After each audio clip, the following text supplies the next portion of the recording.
Ini dari WA pertanyaannya, bagaimana cara merenovasi rumah, namun orang yang dalam rumah tidak pindah? Mungkin nggak renovasi rumah tapi penghuninya nggak usah pindah. Mungkin. Salah satu kelemahan kita ini adalah merencana. Jadi kalau kita bisa merencana, sebetulnya kita itu bisa melakukan renovasi tanpa harus pindah rumah.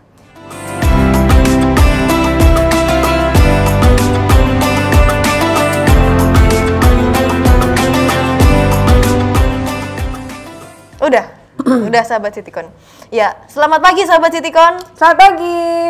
Selamat sore harusnya. Pagi terus kalau di Citikon, supaya semangat. Supaya semangat. Tapi kalau nggak sore nggak buka-buka. Selamat berbuka. Belum.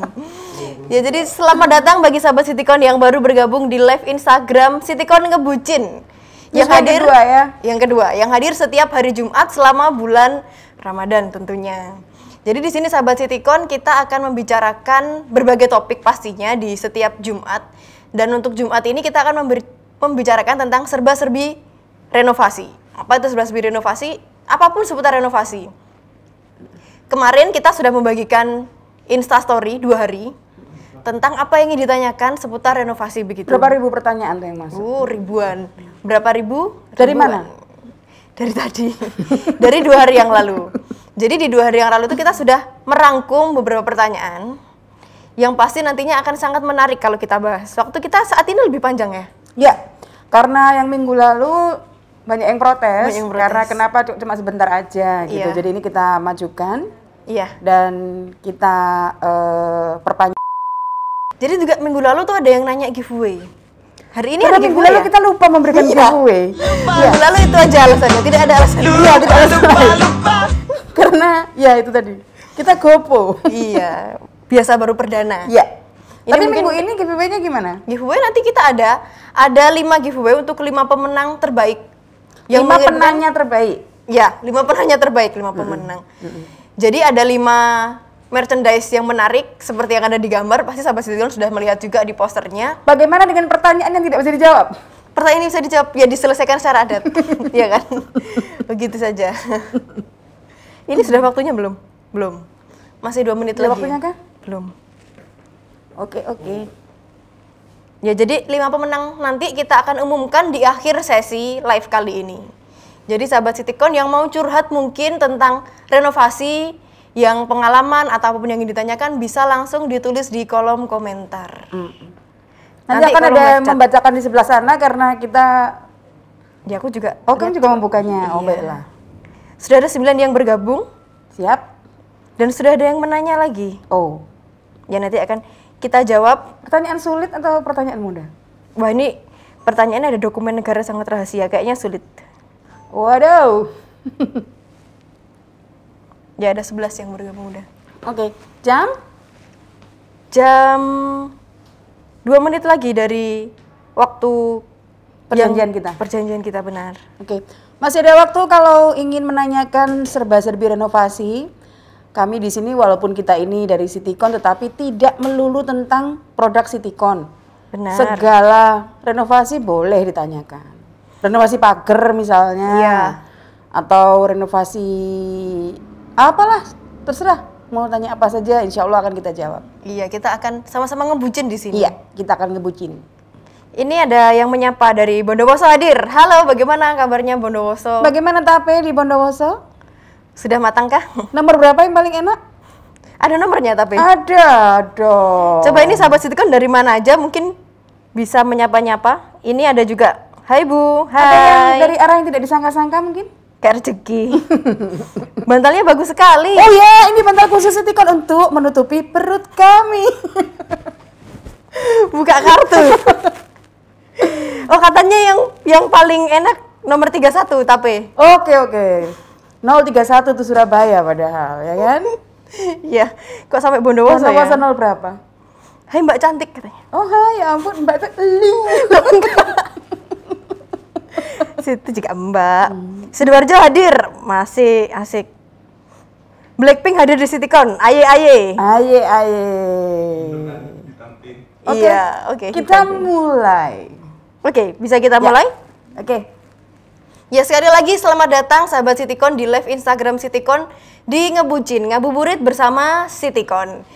Di acara ngabuburit ini kita akan menemani sahabat Citikon untuk menunggu saat buka puasa. Sambil kita sharing, sambil kita ngobrol-ngobrol tentang serba-serbi renovasi. Sambil kita ngupil. Ngupil apa itu? Ngupdate ilmu. Oke, upil, update ilmu. Ya. Jadi ada pertanyaan kemarin sudah masuk melalui Instastory Citikon ya. Langsung aja yang pertama. Ini ada pertanyaan tentang bagaimana cara mensiasati renovasi rumah yang baik setelah mengalami kebanjiran dengan anggaran terbatas. Banjir itu adalah musuh untuk struktur, terutama dinding. Jadi bagaimana renovasi untuk rumah yang kebanjiran, ini juga nggak jelas ya renovasinya mau renovasi apa. Biasanya solusinya adalah menaikkan lantai, menaikkan elevasi. Masalahnya menaikkan lantai saja itu bisa mengecilkan tinggi dari lantai ke plafon kalau kita tidak ikut menaikkan semua struktur bangunannya. Nah, kalau dananya terbatas, mungkin yang bagus dilakukan adalah membuat tanggul-tanggul. Jadi bisa tanggulnya itu di depan rumah, jadi di sejajar dengan pagar, dibuatkan tanggul, atau biasanya kalau gitu masih masuk karena di halaman mungkin masih ada bak kontrol atau yang lain-lain. Jadi dibuatkan tanggulan di pintu depan misalnya. Jadi dibuatkan dari bata saja, dari mau bata merah bisa, bata ringan bisa. Pintunya itu ditutup setinggi mungkin 30 atau 40 cm sehingga air tidak bisa masuk. Jadi kalaupun banjir, di luar banjir, di dalam paling ya tidak terlalu, airnya nggak masuk ke dalam, intinya itu. Tapi yang nggak bisa dilawan adalah kalau air naik dari afurnya kamar mandi. Itu nggak bisa dilawan. Jadi mungkin dari memang, dalam airnya ya. Betul. Mungkin juga harus dibuatkan tanggul di pintu kamar mandi. Kalau ini life hack. Jadi kalau misalnya memang rumahnya sering banjir, kemudian belum ada solusi lain, ya mungkin itu yang bisa dilakukan. Jadi membuat tanggul itu ya, tadi? Bikin tanggul-tanggul. Berbicara tentang banjir ini ada pengalaman pribadi. Jadi kalau banjir itu, kalau dari hujan, air hujan atau dari luar rumah mungkin bisa teratasi dengan tanggul. Pernah saya jumpai itu airnya keluar dari ini, sela-sela keramik. Iya, itu bagaimana? Itu keramiknya nakal. Aduh. Itu sudah nggak bisa dilawan karena itu adalah fisika ya, dan itu air tanah yang naik ke permukaan yang memang tidak bisa dilawan pada kondisi seperti itu. Karena di tanah pun sudah jenuh dengan air. Iya. Memang dia pasti naik. Iya, jadi walaupun nggak seberapa hujan tapi naik. Nanti kalau sudah tidak banjir kemudian natnya keramik dikerok dan kemudian diganti dengan nat baru, kalau memang air tanahnya itu kuat dia akan tetap naik. Seperti itu. Solusinya ya nggak ada. Kalau solusi jangka pendek nggak ada. Iya. Solusi jangka panjangnya ya dinaikkan rumahnya. Baik. Dinaikkan. Pindahlah ke tempat yang nggak banjir mungkin lebih mudah. Itu perlu waktu yang lama ya kalau pindah itu. Ada pertanyaan lagi, ini tentang taman. Bagaimana cara menciptakan ide desain taman untuk si kecil agar tetap betah meski di rumah aja? Ya ini kan lagi WFH ya, anak-anak sekolah dari rumah itu apa? Daring. Oh, school from home. School from home. Apa ya istilahnya? Taman, bagaimana menciptakan ide atau bagaimana menciptakan taman? Kalau bagaimana menciptakan ide kalau saya tidur. Jadi kalau tidur biasanya saya ngimpi. Nah kalau saya ngimpi biasanya ada ide-ide. Tapi kalau bagaimana menciptakan taman, tentunya ada prinsip-prinsip kalau kita mau bikin taman untuk anak-anak. Mungkin pilih, sekarang itu sedang musim taman yang semi indoor. Jadi ditaruhnya di teras belakang, terus menggunakan rumput sintetis. Nah pilih rumput sintetis yang tidak tajam, karena ada yang tajam. Ada yang bisa melukai anak-anak mungkin nggak terlalu tajam. Terus kemudian juga untuk tanaman-tanamannya, pilih yang daunnya tidak tajam, pilih yang daunnya kalau bisa tidak beracun. Karena kalau anak-anak itu kita nggak tahu loh, kadang-kadang dipetik terus dimakan. Aduh iya, itu sering terjadi. Atau dia dipetik terus dibuat mainan, kemudian dimakan sungguhan. Nah itu kita juga mesti untuk meminimalis pengawasan, mungkin kita bisa memikirkan hal-hal seperti itu. Iya, karena anak-anak juga masih suka eksplorasi. Iya. Itu apa gitu, jadi dicoba. Begitu tipsnya untuk batu-batuan juga. Kadang-kadang ada bapak-bapak yang kepingin bikin model batu-batuan yang dari bata semen kemudian dicat dengan cat yang nampak sangat real itu juga mungkin kurang cocok untuk anak-anak ya. Karena kalau anak-anak lari-lari terus jatuh ya itu bisa membahayakan gitu. Mungkin Terus, perlu dipertimbangkan juga. Kalau untuk kolam juga perlu dipertimbangkan. Berapa meter gitu? Ya. Dalamnya ya kan. Juga untuk batu, mungkin batu yang untuk biasa refleksi. Bagaimana? Dengan batu refleksi Itu kan nenek-nenek. Refleksi diinjak-injak itu lansia. Iya, itu sering banget dijumpai di taman-taman kota gitu. Itu saya malah pernah baca katanya tidak terlalu efektif untuk lansia, justru bisa membahayakan. Jadi untuk Bapak Ibu yang punya orang tua mungkin juga perlu dibaca lagi dan dikaji lagi mungkin kalau ingin membiarkan papa mamanya naik-naik ke batu-batuan itu. Ya, jadi tetap perlu pengawasan. Ya. Ada pertanyaan lagi, ini mengenai produk. Tapi nanyanya gini, nggak ada produk pagar lantainya, Min? Pagar lantai. Pagar lantai. Pagar panel. Pagar panel. Panel pagar, kita nggak punya panel pagar. Kita ada bata ringan untuk dinding dan ada panel lantai untuk lantai. Gitu ya. Ini juga ada yang, oh ini mungkin curhat. Kalau rumah katanya belum punya pengalaman dan pertanyaan, doain aja ya biar punya modal untuk renovasi. Ayo kita berdoa yuk. Amin. Amin. Ada lagi pertanyaan dari live? Tadi sepertinya ada dari WA. Ada dari WA? Oh iya, ini dari WA pertanyaannya bagaimana cara merenovasi rumah, namun orang yang dalam rumah tidak pindah? Mungkin nggak renovasi rumah tapi penghuninya nggak usah pindah. Mungkin. Salah satu kelemahan kita ini adalah merencana. Jadi kalau kita bisa merencana, sebetulnya kita itu bisa melakukan renovasi tanpa harus pindah rumah. Karena pindah rumah itu berarti kita punya dua pengeluaran nanti. Pertama kita masih ngopeni rumah inti kita yang sedang direnovasi. Iya. Kedua kita juga harus tetap hidup dan mau tidak mau pasti ada sedikit perbaikan untuk rumah baru kita. Walaupun mungkin itu menyewa, tapi mungkin ada bocor, mungkin ada kordennya warnanya kita nggak cocok, terus kita kepingin ganti itu. Nggak suka warna temboknya. Nggak gitu suka ya? warna temboknya, itu bisa disiasati dengan cara merencana. Karena yang banyak keliru itu biasanya adalah konsep tentang rumah tumbuh. Rumah tumbuh tuh kalau orang-orang biasanya pokoknya rumahnya itu wes dadi dhisik, nanti kemudian belakangan hari baru ditambahi apa-apa begitu. Sebetulnya tidak begitu.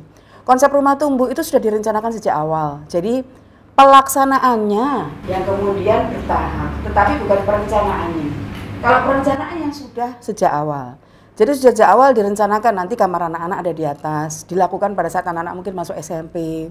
Kemudian ada garasi nanti akan ditambah setelah beberapa tahun, mungkin kita akan beli mobil baru, itu sudah direncanakan sejak awal. Kalau itu bisa direncanakan sejak awal, tentunya renovasi juga bisa dilakukan dengan perencanaan yang baik. Jadi misalnya, oh kamar anak-anak mau ditambah di atas, oh jadi anak-anak pindah kemana? Mungkin pindah ke kamar orang tuanya dulu atau mungkin ke rumah nenek, tapi tidak perlu pindah semuanya, seluruh rumah pindah tidak perlu begitu. Karena pada saat renovasi juga kita sudah tahu bagian mana yang akan direncanakan akan dirubah atau diganti. Dan kalau rumah itu sudah direncanakan untuk berkembang sejak awal, strukturnya nggak mungkin berubah. Jadi kita nggak tiba-tiba nanti bikin balok anak atau tiba-tiba bikin kolom di tengah-tengah rumah untuk menopang struktur di atas atau apalah yang hal-hal yang harus mewajibkan penghuni rumahnya pergi dulu. Seperti itu. Ya, jadi merenovasi rumah itu tetap harus direncanakan memang sejak awal. Ya. Karena direncanakan sejak dini. Jadi jangan direncanakan sejak esi. Nggak cocok. Memang semuanya sejak dini. Ya, cuma saya kadang-kadang semua itu harus dimulai sejak dini tapi berakhir dengan indah gitu loh. Berakhir dengan indah. Aduh, dininya dicampakkan dong. Terus ada pertanyaan lagi tentang sistem bondek. Tentang sistem bondek apakah aman? Ini mungkin untuk lantai 2 ya? Sistem bondek. Bondek pakai X atau bondek pakai T? Soalnya dia bilang bondet. Bondet itu soto. Soto. Lantai yang menggunakan struktur bondex itu cukup aman, tapi tentu saja harus mengikuti petunjuk dan rekomendasi dari pabrik pembuatnya. Jadi kalau bondex itu juga ada batasan span-nya atau batasan lebarnya, jadi nggak bisa dipaksa. Misalnya mau rumahnya tengahnya nggak mau ada kolomnya, padahal dari sisi ke sisi mungkin 12 meter atau lebih dari 20 meter, ya nggak mungkin maksa pakai bondex seperti itu. Jadi kalau struktur selama mengikuti rekomendasi, insya Allah aman. Jadi tetap strukturnya harus diperhitungkan dulu dan Dan menyenangkan menggunakan floor deck ya namanya ya. Floor deck itu menyenangkan karena pada saat kita renovasi, membuat lantai atas, cor atas, itu di bawah tidak perlu menggunakan stagger atau perancah. Jadi karena dia sudah nanti akan menopang adonan basah ini sampai kering dan tidak dilepas-lepas lagi, itu sangat menyenangkan menggunakan floor deck. Iya. Jadi ya ada pertanyaan lagi? Ada. Ini tentang plester bata ringan dengan bahan konvensional, pasir, semen, kapur. Jadi pertanyaannya adalah dindingnya pakai bata ringan, tapi plesternya mungkin dengan pasir dan semen. Boleh nggak? Boleh nggak? Boleh dong. Boleh. Tapi kalau memang di tempat lokasi Bapak Ibu belum ada semen instan untuk plesteran, atau mungkin tukangnya belum familiar, mau pakai adonan konvensional pun boleh. Cuma ada caranya. Jadi biasanya harus diberikan awalan dulu. Jadi dilempar-lempar sedikit dengan awalan, kemudian awalannya ini dibiarkan dulu 1 kali 24 jam sampai kering. Baru kemudian keesokan harinya di plaster. Cuma plasternya mungkin juga harus mengikuti ya, tidak bisa terlalu tipis karena adonan pasir, semen, dan agregat apapun yang dipakai untuk plaster ini biasanya berbutiran lebih besar daripada butiran yang ada di semen plasteran instan. Iya. Itulah sebabnya kalau pakai plasteran instan bisa tipis karena memang butirannya lebih halus. Kalau pakai pasir mungkin memilih pasir yang belinya yang lebih halus juga karena pasir di pasaran pun ada yang pasir halus. Juga ada. Ada. Jadi pasir yang asli Jombang. Saya milih pasir Lumajang. Itu berbeda dengan pasir Lumajang. Jadi iya. Mungkin pilih agregatnya yang lebih tipis, tapi nggak ada masalah. Bata ringan diplaster dengan plasteran konvensional tidak ada masalah. Plasterannya bisa konvensional. Kalau untuk perekat bagaimana? Kalau perekat ini beda hal. Kalau pakai semen biasa itu nggak bisa tipis. Kalau nggak bisa tipis, kita akhirnya tidak menggunakan satu keuntungan bata ringan, yaitu tingginya 20 cm itu nanti bisa membentuk dinding yang lurus. Karena bedanya dengan bata merah yang tingginya cuma 5 cm, itu pada saat ditumpuk dia bisa jadi melengkung-lengkung tidak lurus. Kalau menggunakan bata ringan sudah 20 cm, sebaiknya jangan diberi perekat yang terlalu tebal karena nanti dia miring atau tidak lurus. Sebaiknya memang menggunakan tin bed atau perekat yang khusus bata ringan. Sekarang udah banyak sekali. Iya, banyak. Sudah banyak sekali. Banyak sekali, bisa dijumpai di pasaran. Ini ada yang bertanya, kalau renovasi rumah tapi budgetnya pas-pasan. Waduh. Ini gimana?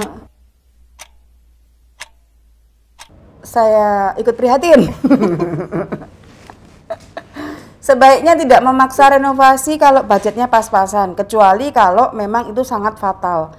Misalnya atapnya bocor, jadi ya memang harus kemudian ya, netes di kamar, itu pasti. harus urgent. Dan untuk mengetahui hal urgent ini kita harus tahu akar permasalahannya di mana. Ya. Mungkin kalau dananya tidak terlalu banyak, yang pertama-tama diperbaiki bukan plafonnya, tetapi adalah atapnya. Dicari sumber kebocorannya dulu. Yang penting sumber kebocorannya sudah teratasi, perkara estetik atau keindahan nanti lagi kalau ada rezeki lainnya gitu sih. Itu memang biasanya yang difikirkan itu pasti sampai ke estetika. Ya. Begitu renovasi itu berhubungan dengan estetika, padahal tidak harus seperti itu. Ya. Disesuaikan juga. Ini juga ada pertanyaan tentang bata ringan lagi. Ya. Kalau pasang bata ringan apa perlu tukang khusus? Ya, perlu tukang bangunan. Jadi tidak bisa dipasang oleh tukang jahit atau tukang bohong. Tukang tipu-tipu nggak bisa ya? Memasang bata ringan itu sangat mudah karena itu tadi kalau menggunakan alat dan bahan yang kita rekomendasikan siapapun bisa karena bata ringan ini adalah material yang modern.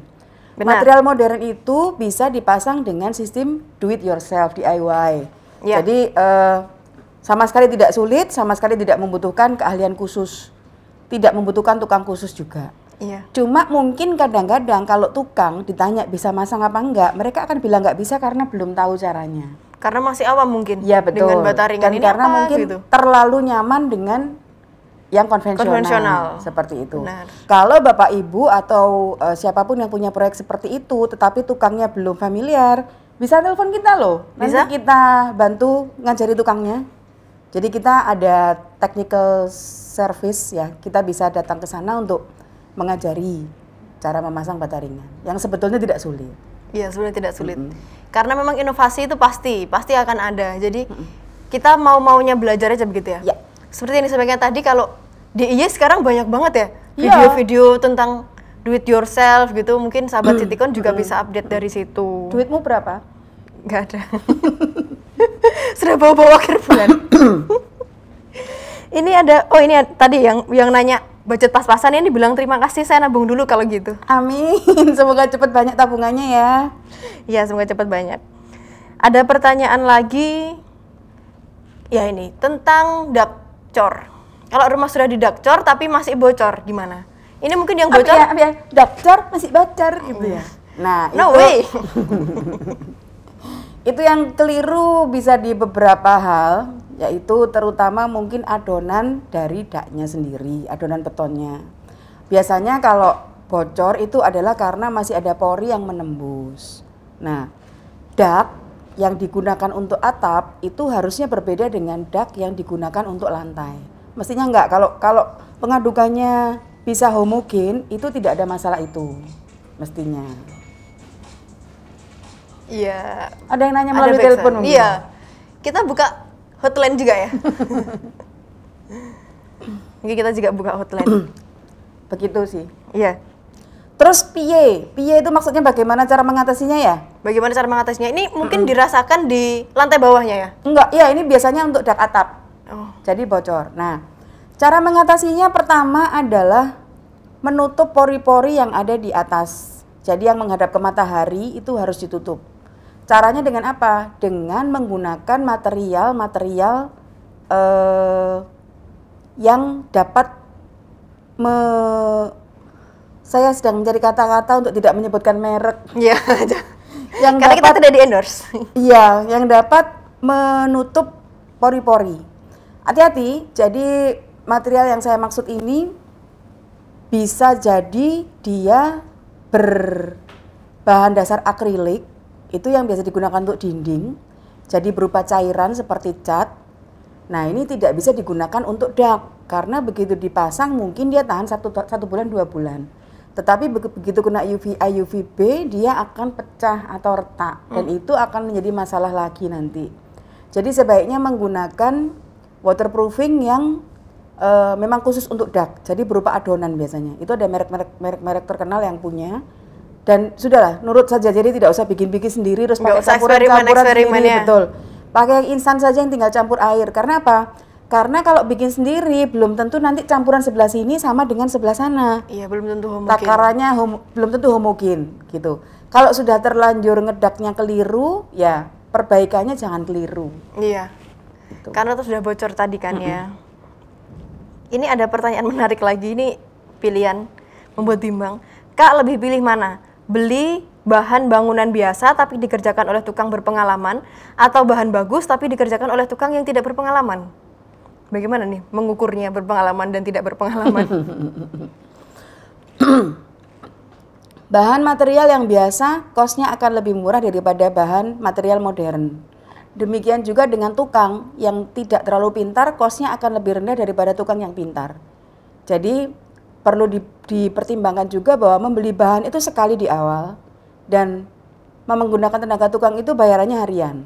Iya. Jadi itu adalah prinsip efisiensinya seperti apa. Kalau saya pilih bahan yang modern, karena bahan yang modern biasanya lebih mudah dipasang, ada panduannya, asal tukangnya nggak males, dan juga ada after sale service-nya dari pabrik masing-masing. Iya. Tukang cukup mungkin 1 yang pengalaman, sementara pembantu tukangnya mungkin tidak yang terlalu pengalaman. Bisa begitu sih untuk mengatasinya. Jadi tergantung pilihannya. Ya. Jadi kalau memilih A atau B, saya nggak pilih dua-duanya. Iya. Saya milih U. Ya. Ini ada lagi pertanyaan. Apa bisa mengakali struktur dari sebuah ruangan yang berubah fungsinya? Bagaimana? Mengatasi struktur yang berubah fungsinya. Ruangan yang berubah fungsi. Tadinya apa jadi apa? Mungkin tadinya kamar jadi studio musik begitu. Oh, nggak masalah. Strukturnya seperti yang tadi saya bilang ya. Kalau kita mau mengubah struktur di tengah-tengah bangunan yang sudah jadi, itu membutuhkan perhitungan dan pemikiran yang lebih matang. Karena bisa jadi fondasi kita belum tentu cocok untuk ditambah dengan struktur baru. Bisa jadi seperti itu. Gitu. Terus kalau misalnya mau dipaksakan, mungkin sebaiknya menggunakan ahli ya. Jadi jangan diputuskan sendiri daripada nanti terjadi hal-hal yang dibicarakan baik-baik, walaupun ini renovasi tetap harus direncanakan dengan matang. Begitu sahabat Citycon. Ini juga ada yang bertanya, perbedaan batu bata merah sama batu bata putih. Ya, mengapa disebut bata merah? Karena warnanya merah. Mengapa disebut bata putih? Karena warnanya putih. Iya, betul, itu saja. Enggak loh ya. Kalau mau dijelasin tentang perbedaan bata merah dan bata ringan, itu panjang kali lebar kali tinggi dan waktunya nggak akan cukup. Iya. Monggo silakan sahabat Citycon mengunjungi website kita aja. Website kita. Atau mungkin boleh tanya lebih detail di DM. Iya. Atau mungkin next time kita ada kuliah umum atau ada webinar, kita akan selalu umumkan di Instastory ya. Instagram Citycon. Iya. Instagram. Ikut aja, jadi silahkan mendaftar karena itu ilmu yang bebas dan tidak bayar kan? Iya, karena ilmu dibagikan juga tidak akan habis. Jadi kita ingat terus yang membagikannya. Betul. Ya, jadi bisa langsung mengunjungi website Citycon di www.cityconindonesia.com. Sahabat Citycon bisa langsung bertanya di situ. Kita ada live chat di jam kerja pastinya. Nanti akan kita balas segala pertanyaan yang disampaikan oleh sahabat Citycon. Ada pertanyaan lagi Budi nih. Apakah di Citycon menyediakan jasa konsultan dalam renovasi rumah? Enggak, tidak dong. Kita kan bidang usaha kita pabrikan manufaktur ya, kita manufaktur bahan bangunan. Jadi kita bisa memberikan rekomendasi-rekomendasi, tapi kita tidak menyediakan jasanya. Ya, jadi kita bisa merekomendasikan begitu, kita bisa membantu mungkin, tapi untuk penyedia jasanya tidak. Ini ada yang bilang, Mbak Dini cerdas sekali. Alhamdulillah. Ini ada pertanyaan lagi mengenai kolam. Kolam lagi. Baiklah. Kak, saat merenovasi rumah, lebih pilih mana? Kolam renang, kolam ikan, atau taman bermain anak saat di tengah pandemi? Gimana? Saya punya anak tapi saya nggak punya ikan, jadi gimana dong? Tentu disesuaikan dengan kebutuhan masing-masing ya. Kalau memang kepingin relaksasi terus membutuhkan kolam ikan, mungkin kan mau kecil itu yang bisa gigit-gigit itu ya? Aduh, atau mungkin mau relaksasi dan memelihara ikan ya bikinnya kolam ikan. Kalau kepinginnya relaksasinya dengan olahraga ya bikinnya kolam renang. Cuma jangan terus nanti kolam renang diisi ikan. Iya. Atau kolam ikan buat renang. Ya, atau kolam ikannya dipakai renang nanti gatel-gatel. Gitu. Jadi mungkin disesuaikan dengan luas lahannya juga kali. Ya, betul. Karena kalau kolam renang, kolam ikan, kolam renang atau taman bermain anak. Taman bermain anak. Iya. Oh, semua bisa. Kalau lahannya besar semua bisa. Lahannya besar semua bisa. Jadi kalau lahannya kecil mau dipaksakan ya bisa kecil-kecil tapi akuarium aja mending. Oke. Ini waktu kita kurang masih 5 menit lagi ya? 8 menit, 5 menit. Ini ada pertanyaan lagi dari ini tentang Citycon. Perbedaan bata ringan Citycon dengan merek lain. Bagaimana cara membedakannya? Oh, nggak ada contoh ya? Nggak ada contoh. Ini contoh. Tapi nggak bisa dilihat secara detail. Iya. Bedanya kalau ini kayak di belakang kita ini ya, semua bata ringan itu berwarna putih. Cuman putihnya mungkin nanti ada yang putih ke arah kuning, ada putih ke arah abu-abu. Pada umumnya hasil produksinya Citycon ini putih ke arah putih. Pertama, secara fisik. Kemudian pori-porinya ini relatif kecil dan halus. Ya. Kemudian dimensinya presisi. Jadi presisi itu tidak hanya dari sisi ke sini sama, sana ke sana sama, sini ke sini sama, sini ke sini sama, tetapi juga secara diagonal dari diagonal ke sana dan diagonal ke sini itu sama. Cara mengukurnya mungkin tidak menggunakan penggaris atau meteran, tapi diukur dengan benang. Itu kalau diukur dengan benang, diameternya pasti sama karena memang presisi. presisi ini gunanya apa sih? Presisi ini nanti gunanya pada saat membuat dinding itu akan sangat menghemat bahan. Seperti itu. Terus yang paling penting cara membedakan adalah di sampingnya ini ada embossnya sitikon, bertuliskan sitikon dan deretan angka dan huruf.